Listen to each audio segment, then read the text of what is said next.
Assalamualaikum warahmatullahi wabarakatuh. Selamat pagi, salam sejahtera untuk kita semua. Shalom, Om Swastiastu, Namo Buddhaya, salam kebajikan. Perkenalkan, nama saya Sherly dengan NIM 240201020504 dari kelas MJ802. Hari ini saya akan memaparkan tentang Information System for Supply Chain Management, Uncertainties, Risk, and Cybersecurity dari mata kuliah Cybersecurity Management. Terima kasih atas kesempatannya, Bapak Wahyu Purbosantoso, SEMM CFRM CPUD. Semoga kita semua dalam keadaan sehat dan bahagia selalu.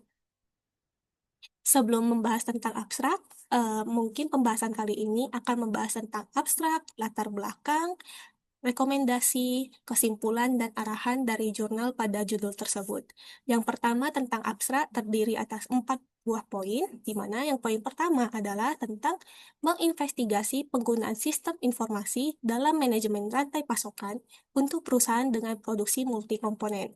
Nah, poin kedua terdiri yang di pada poin kedua yaitu identifikasi dan pengelolaan ketidakpastian, resiko, dan keamanan cyber dalam proses rantai pasokan. Kemudian poin ketiga adalah studi menggunakan metode kualitatif dengan data dari berbagai perusahaan untuk mencari strategi paling efektif dalam mendukung informasi rantai pasokan. Dan poin keempat adalah hasil praktis utama, yaitu pendekatan baru untuk prediksi resiko supply dalam kondisi ketidakpastian serta solusi komprehensif untuk mengamankan data dalam sistem informasi rantai pasokan.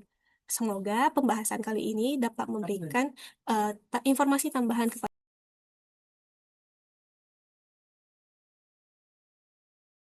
Selanjutnya, latar belakang sistem informasi dalam manajemen rantai pemasok yang terdiri atas seperti piramida di dalam layar yang kita jelaskan dari bawah ke atas, yaitu back office terdiri atas aktivitas produksi, manajemen unit bisnis dan supply, menggunakan sistem ERP atau Enterprise Resourcing Planning, yaitu sistem yang mengintegrasikan data dan proses di seluruh bagian organisasi seperti keuangan, produksi, gudang, dan lain-lain.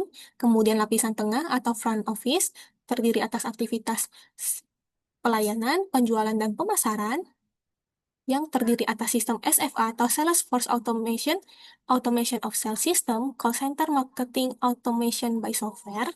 Kemudian lapisan atas atau cross process yaitu aktivitas lintas proses yaitu pelanggan, sumber daya, dan produk yang terdiri atas sistem CRM atau Customer Relationship Management dan SCM atau Supply Chain Management. Kemudian bagian puncak adalah manajemen strategi yang terdiri atas strategi dan manajemen yang terdiri atas penggunaan sistem BRM atau sistem manajemen relasi bisnis. Nah, dari piramida ini dapat kita simpulkan, manajemen rantai pasokan adalah pengaturan perencanaan, kontrol, dan realisasi aliran produk dari desain, pengadaan, produksi, hingga distribusi sesuai dengan kebutuhan pasar secara efektif dan efisien. Sistem informasi di SCM untuk mengotomatisasi semua tahap pemeliharaan dan pengendalian produk dalam organisasi. Selanjutnya adalah proses utama manajemen rantai pemasok. Pada gambar di atas dapat dilihat diagram alur SCM yang terdiri atas supplier atau pemasok, yaitu pihak yang menyediakan bahan baku atau komponen, kemudian manufacturer atau produsen yang mengubah bahan mentah menjadi produk jadi, kemudian warehouse atau gudang tempat penyimpanan sementara barang sebelum didistribusikan, kemudian distributor atau distributor yang menyalurkan produk dari produsen ke berbagai titik penjualan, kemudian retail point of sale atau titik penjualan yaitu toko atau retail tempat pelanggan membeli produk, dan kemudian customer atau penerima akhir produk. Kemudian diagram ini juga menunjukkan 3 komponen penting dalam SCM yaitu SCP atau Supply Chain Planning, kemudian MCP atau Manufacturing Chain Planning, dan DMP atau Demand Management Planning. Nah, proses utama SCM ini mencakup 6 area utama, yaitu produksi, pasokan, lokasi inventaris gudang, transportasi, dan informasi. Tujuannya adalah peningkatan layanan, optimalisasi siklus produksi, pengurangan biaya logistik dan inventaris, serta peningkatan produktivitas dan profitabilitas. Kemudian, variabel penelitian dalam sistem informasi rantai pasokan terdiri atas variabel independen, yaitu sumber ketidakpastian dalam rantai pasokan, kemudian resiko keamanan cyber pada sistem informasi.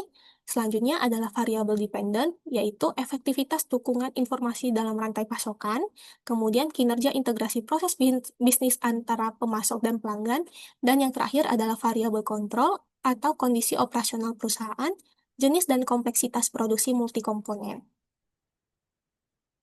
Selanjutnya, temuan utama berupa analisis resiko dan keamanan cyber dalam SCM. Sebagai berikut, terdiri atas 3, yaitu identifikasi resiko, ancaman cyber umum, dan keamanan data. Pada identifikasi resiko, dapat ditemukan adalah strategi baru dalam mengidentifikasi dan memprediksi resiko supply dalam kondisi ketidakpastian sangat penting untuk keamanan informasi. Kemudian, ancaman cyber umum, yaitu malware, trojan, spyware, dan serangan phishing menjadi metode utama peretasan pada sistem rantai pasokan. Kemudian yang ketiga adalah keamanan data, yaitu perlunya solusi menyeluruh untuk pengamanan data yang meliputi proteksi pada cloud, IoT, dan perangkat DevOps yang sangat rentan. Kemudian, tantangan ketidakpastian dan resiko dalam SCM terdiri atas ketidakpastian ketersediaan, di mana variasi permintaan dan pasokan sering menciptakan ketidakpastian dalam stok produksi. Kemudian, resiko cyber, yaitu ancaman dari malware, email bisnis yang dikompromikan, dan eksploitasi IoT meningkatkan kerawanan sistem. Kemudian, resiko infrastruktur cloud dan DevOps, yaitu kelemahan konfigurasi dan akses terbuka pada platform cloud dan layanan DevOps memicu potensi serangan cyber. Selanjutnya, ancaman cyber pada sistem informasi rantai pasokan terdiri atas 4, yaitu spyware dan PUA, kemudian email bisnis terkompromi, kemudian serangan terhadap DevOps dan cloud, kemudian kerentanan IoT. Penjelasan dari spyware dan PUA adalah pengumpulan data rahasia, penggunaan tanpa sepengetahuan mengancam keamanan perusahaan. Kemudian email bisnis terkompromi, yaitu serangan social engineering yang menargetkan Departemen Keuangan melalui email palsu sebagai strategi pencurian dana. Kemudian serangan terhadap DevOps dan cloud, yaitu eksploitasi akses terbuka dan konfigurasi salah pada teknologi kontainer dan cloud menambah resiko offline dan online. Kemudian kerentanan iOS, yaitu perangkat terkoneksi sering memiliki keamanan rendah sehingga rentan disusupi dengan pengelolaan yang kompleks. Rekomendasi praktis untuk mengelola risiko dan keamanan yaitu yang pertama, pemantauan real-time, yaitu mengimplementasikan analisis konteks keamanan secara real-time untuk deteksi dan pencegahan dini pelanggaran keamanan. Kemudian, inventarisasi perangkat otomatis, yaitu melakukan inventarisasi otomatis secara berkala pada perangkat dan sistem yang terhubung dalam jaringan perusahaan. Kemudian pengujian dan verifikasi kebijakan, yaitu menguji kebijakan segmentasi jaringan dan menggunakan alat verifikasi untuk memastikan efektivitas pengamanan. Kemudian yang terakhir, kolaborasi lintas industri, yaitu mendorong integrasi IP dan teknologi modern untuk memenuhi kebutuhan layanan digital yang aman dan responsif. Kesimpulan dan arahan masa depan sistem informasi SCM adalah yang pertama, kesimpulan di mana penelitian ini menunjukkan bahwa pengelolaan ketidakpastian, resiko, dan keamanan cyber merupakan kunci keberhasilan implementasi dari sistem informasi rantai pasokan. Kemudian, solusi inovatif dan monitoring berkelanjutan diperlukan untuk menghadapi ancaman yang dinamis dan kompleks di era digital ini. Sedangkan kalau untuk arahan masa depan, diarahkan untuk integrasi proses bisnis dan penggunaan teknologi berbasis IP membuka peluang baru untuk mempercepat pengembangan produk dan layanan. Rekomendasi ini mencakup penggunaan teknologi cloud, DevOps dan IoT yang aman, serta perlunya otomatisasi dalam pengawasan keamanan jaringan. Baik, sepertinya sudah sampai di akhir slide. Terima kasih atas kesempatan yang telah diberikan. Semoga bahan paparan yang disampaikan tadi dapat bermanfaat untuk kita semua. Akhir kata, mohon maaf apabila terdapat kesalahan dalam penyampaian materi, singkatan maupun penjelasan-penjelasan lainnya. Semoga kita semua dalam keadaan sehat selalu. Wassalamualaikum warahmatullahi wabarakatuh.